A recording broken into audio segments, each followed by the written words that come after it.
ఎలాంటి కథకైనా ప్రాణం పోసే మాయాజాలం మనందరికీ ఉందని మీకు తెలుసా?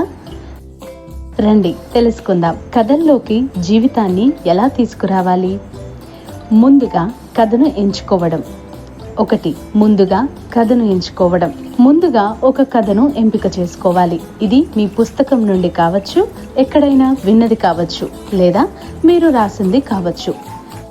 రెండవది, పాత్రలను అర్థం చేసుకోవడం. కథలో ఎన్ని మరియు ఏ పాత్రలు ఉన్నాయి?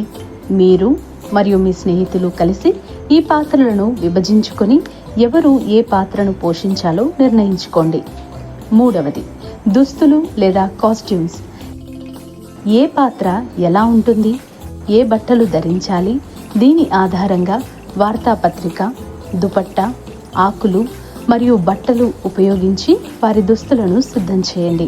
నాలుగవది, డైలాగ్స్ లేదా సంభాషణ.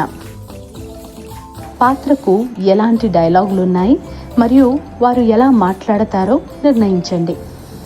ప్రేక్షకుడికి కథ మొత్తం అర్థమయ్యేలా డైలాగ్స్ ఉండాలి. మీరు ఏం తెచ్చారు? ఏ మహారాజ్, మీరు ఏదైనా తింటారా? తీసుకురండి. ఈ శనగలు చాలా రుచిగా ఉంటాయి. అవును, నాకు కనిపిస్తున్నాయి. ఏ ఇప్పుడు ఇది మీ ఛాలెంజ్.